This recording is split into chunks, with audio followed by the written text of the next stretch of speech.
فيلم تيتو واحد من الافلام اللي غيرت مفهوم الاكشن في مصر، ودي حاجه ما فيهاش جدال. لكن لو كنت فاكر ان تيتو فيلم اكشن بس، فاحب اقول لك انت غلطان. فياريت قبل ما نبدا الحلقه تنزل تروق عليا باللايك والاشتراك في القناه، وتشيروا الحلقه في كل اكونتاتكم. ويلا بينا نبدا كلام عن الفيلم. وبيبدا فيلمنا بريتم عالي جدا بطفل بيقول لتيتو يلا عشان في مصلحه، والجمله دي من ايقونات الفيلم.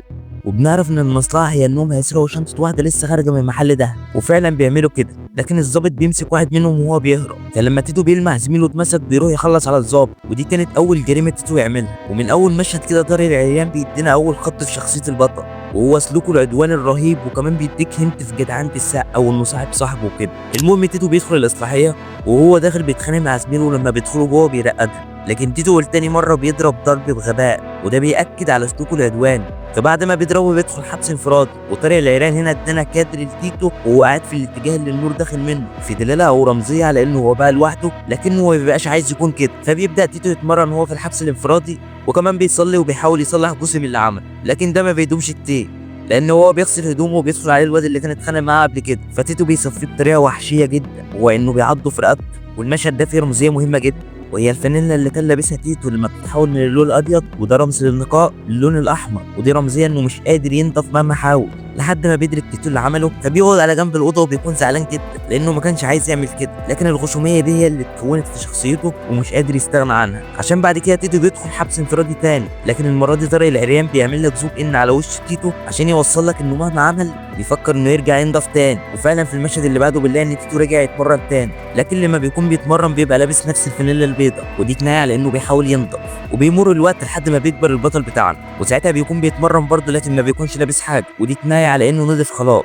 وبعدها تيتو بيخرج من السجن، ولما بيخرج بيروح يسأل على اهله، فبيعرف انهم عزلوا وسابوا البيت. فبيروح لبيت صاحبه بمساعده رضا، الطفل الصغير اللي هيكون ليه دور كبير قوي في الفيلم. المهم لما بيروح لصاحبه بيلاقيه عايز يرجعه للشمال تاني، وهنا بيكون اختيار اسم تيتو الحقيقي فيه عبقريه من طارق العريان، لان اسمه الحقيقي بيكون طاهر. والفيلم هنا مبني على التحول من طاهر لتيتو في شخصيه واحده، وده ظهر لما صاحبه عرض عليه الشمال وما اعترضش غير مره واحده، وبعدها وافق. ومن اللحظه دي شخصيه تيتو ابتدت تطغى على شخصيه طاهر.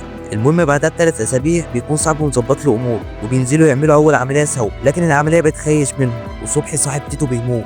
لكن تيتو الوحيد اللي بيعرف يهرب بينهم، وبياخد الشنطه وبينط في النيل. لكن لما بيوصل البيت بيلاقي التليفون بيرن، وبيعرف انه زعيم الليل. ولما بيروح يقابله بياخد منه الفلوس وبيديله نصيبه ونصيب صبحي والرجال. لكن هو ازاي تيتو امن له بالسهوله دي وراح قابله من غير حتى ما يعرفه؟ وده واضح من شخصيه تيتو الغشيمه، وانه ممكن يصدق اي حاجه زي ما هنشوفه قدام. المهم لما تيتو بيساله عن اسمه بيرد عليه بواحده من ايقونات خالد صالح في تاريخه. انا بابا يلا.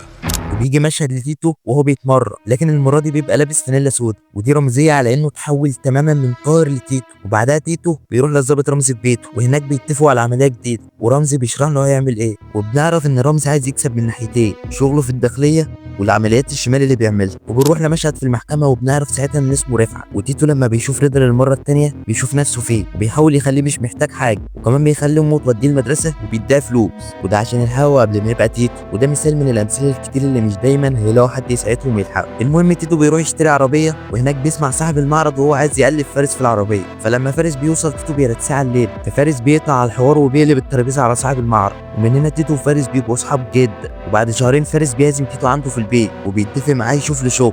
وهم قاعدين على الاكل تيتو بيلاقيهم بيتكلموا مبسوطين، فبتجيله حاجه كده من جواه بتفكره بماضيه، وان عمره ما هيعرف يخرج من الدايره بتاعته ويعيش العيشه بتاعته. وعشان المصايب لا تاتي فرادى، المشهد بيتحول على تيتو وهو رايح يعمل العمليه اللي كان متفق عليها هو ورفعت، وفعلا بينجح في العمليه، وبيجيب فلوس العمليه يديها لرفعت. وكمان بيقول له على انه اتعرف على فارس، وبيحكي له عليه، وبيقول له انه عايز ينضف. فرفعت بيصدمه برد منطقي.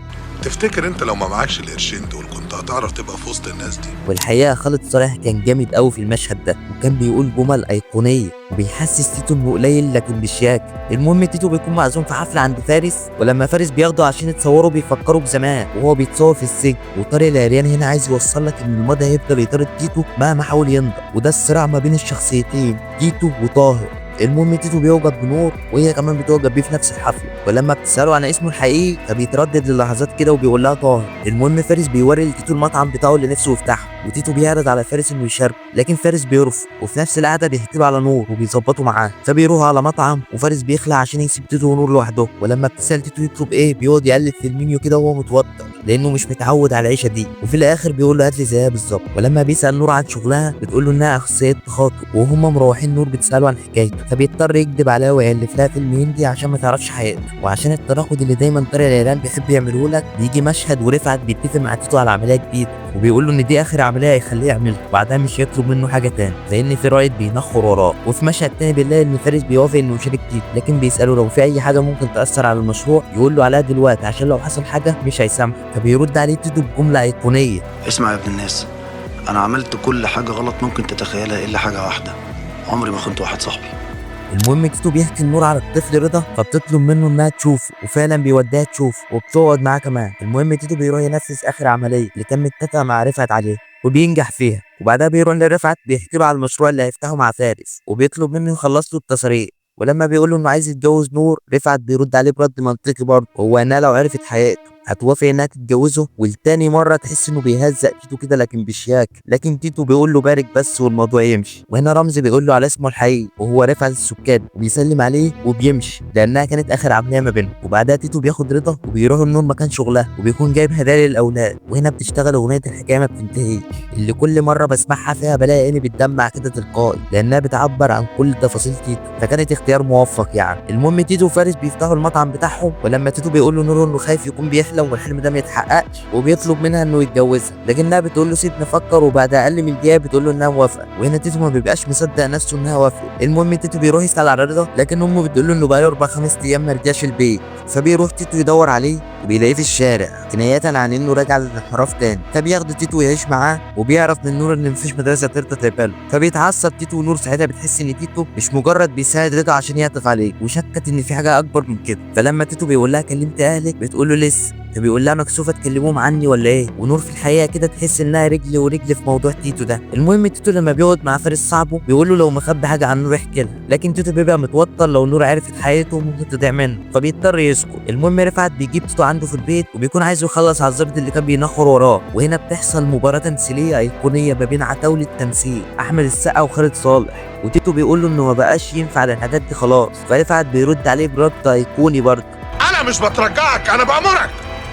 وتيتو بيمشي من عند رفعت، وهو ماشي رفعت بيقول له انه هيدمر له حياته لو ما نفذش اللي هو عايزه. المهم تيتو بيقلق من رفعت وبيضطر يقول لنور عن مطيع، لكن نور بتقول له انها مش عايزه تسمع حاجه، وكمان بتقول له انها كلمت اهلها عليه وحددت له ميعاد. فتيتو ساعتها ما بيبقاش عارف يفرح ولا يزعل، لانه بعد ما كان خلاص ابتدى ينضف رجع له رفعت تاني بحوار جديد. فتيتو برضه بيكون مقلق من رفعت لانه عارف انه قادر يخرب له حياته، فهي دي الحيره اللي بتكون عند تيتو. المهم تيتو بيودي رضا الجماعه يخلوا بالهم منه عشان ما يرجعش ينحرف تاني. وبنروح لمشهد من علامات الفيلم، وهو لما المطعم بتاع تيتو وفارس بيجيله امر ازاله، وبيبقى واضح زي الشمس طبعا مين اللي عمل كده. فتيتو بيروح لرفعت وبيكون مبيت له نيه سود، لكن رفعت بيقول له انه ملوش علاقه بموضوع المطعم ده. والغريب يعني ان تيتو صدقه من اول مره رغم ان الموضوع واضح يعني، لكن السبب ان هو صدقه من وجهه نظري طبعا هي تكوين شخصيه تيتو عامه. من صغره هو شخصيه غشيمه وعدوانيه وبتطبش في الدنيا بوشها، فطبيعي انه يخير عليه موقف زي ده من واحد زي رفعت. وفعلا تيتو بيروح لفارس وبيقول له ان هو السبب في هد المطعم عشان ما رضيش يرجع للوساخه، وبيروح عشان ينفذ العمليه بتاعت رفعت. وهناك بيوصل لحد اوضه النوم لكنه ما بيكونش قادر يخلص عليه. طب ليه ما حدش من اللي كانوا معاه نفذ؟ هو دي هفوه الصراحه في الفيلم. المهم لما رفعت بيكلمه بيقول له انه ما قدرش ينفذ، وكمان بيقول له انه معاه ورق يعقده بقيت عمره في السجن، وكمان بيقفل في وشه السكه. وعشان المصايب لا تأتي فرادى، فنور بتعرف حقيقة تيتو وبتقول له جملة أيقونية: بس مش معنى كده ان انا اتجوز واحد منهم. في مشهد اقل ما يقال عنه انه من علامات الفيلم. المهم الست اللي كان عايش عندها رضا بتتصل بتيتو وبتقول له ان رضا مرجعش، فبيروح يجيبه وبيحاول في اخر امل انه ينقذه. وتيتو بيروح يقف في المكان اللي متعود دايما انه يروح فيه، لكن المره دي بيعيط بحرقه بعد ما حاول ينضف ومعرفش وضيع كل حاجه من ايده. وبنروح لمشهد رفعت وهو وش في وش مع الظابط اللي كان بينخر وراه، وبنعرف كمان انه طلع امر اعتقال لتيتو ده علشان يطلع نفسه من الموضوع طبعا. وبنلاقي تيتو جاي له تليفون من صاحبه اللي شغال مع رفعت بيقول له ان رفعت بعت له بلطجيه يخلصوا عليه، وبيكون رفعت قاعد جنبه وهو اللي مسرب له الخبر عشان البوليس ما ينفعش يقبض على تيتو لانه معاه ورق على رفعت، فلازم تيتو يموت. وبيروح تيتو يتكلم مع نور في مشهد تاريخي برضه، وبيكتب لها كل فلوسه في البنك عشان تخلي بالها من الراجل. وكمان تيتو بيدي الورق اللي كان ماسكه على رفعت لفارس صاحبه لانه كان حاسس بغدر من ناحيه رفعت. وفعلا تيتو بيروح يستناهم في البيت وبيكون مجهز سلاح، ولما بيوصلوا تيتو ما بيبقاش باقي على حاجه وبيضرب نار عليهم كلهم لوحده، وبيكون رفعت مستنيهم تحت البيت، وتيتو بياخد كام رصاصه في بطنه وساعتها بيدرك ان كده ميت فيموت وهو واقف احسن. والمشهد ده من اكتر المشاهد اللي اثرت فيا في حياتي، والنهايه اتاثرت بيها جدا. وكمان بتشتغل اغنيه الحكايه ما بتنتهيش، لكن المره دي بمزيكا حزين، ورضا بيزعل على تيتو جدا. وفعلا رفعت بيتمسك وفارس بيرجع يفتح المطعم تاني، لكن المره دي بيسميه تيتو عشان ياكد ان الحكايه ما بتنتهيش. وبكده بينتهي الفيلم ونخش على المراجعه. واول حاجه من ناحيه التمثيل، احمد السقا عامل دور عمره لان الشخصيه كانت من اصعب الشخصيات. وكمان خالد صالح ده اول فيلم اثبت لنا فيه انه كل تمثيل فعلا، ومن بعدها شق طريقه بشكل ممتاز جدا. كمان عمرو واكد اثبت لي في الفيلم ده انه ممثل عبقري رغم ان مشاهده ما كانتش كتيره في الفيلم. ونفس الكلام على حنان ترك،